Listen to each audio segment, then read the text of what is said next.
कहानी बुद्धिमान किसान और राजा। बहुत समय पहले की बात है। एक छोटे से गांव में हरिराम नाम का एक किसान रहता था। वह बहुत ही मेहनती, ईमानदार और बुद्धिमान व्यक्ति था।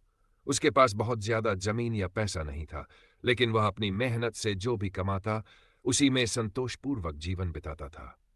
गांव के राजा वीरसेन अपने राज्य के लोगों की भलाई के लिए जाने जाते थे। एक बार उन्होंने सोचा कि क्यों न किसी सामान्य व्यक्ति को एक दिन के लिए राजा बनाया जाए, ताकि ये देखा जा सके कि एक आम इंसान अगर शासन करे तो कैसा प्रशासन होगा।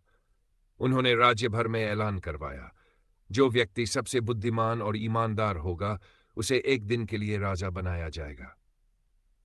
राज्य भर से कई लोग आए। सबने अपने अपने तरीके से खुद को सबसे योग्य साबित करने की कोशिश की।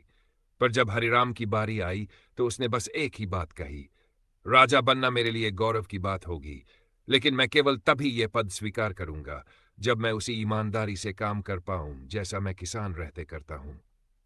राजा उसकी बातों से प्रभावित हुआ और उसे एक दिन के लिए राजा बना दिया।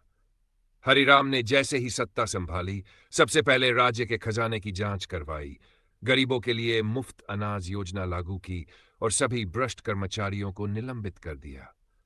उसके निर्णय इतने न्यायपूर्ण और बुद्धिमान थे कि लोग उसकी प्रशंसा करने लगे। उस एक दिन में ही राज्य में बड़ा बदलाव आ गया। अगले दिन जब असली राजा अपनी गद्दी पर लौटे तो उन्होंने हरिराम से पूछा, अगर तुम्हें स्थायी रूप से राजा बना दिया जाए तो?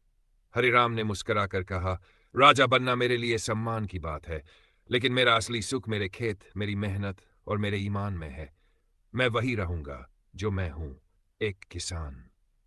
राजा उसकी विनम्रता से इतना प्रभावित हुआ कि उसने हरिराम को अपने दरबार का सलाहकार बना लिया और हर महीने उसे पूरे गांव के लिए विशेष अनाज और सुविधाएं देने की व्यवस्था भी की।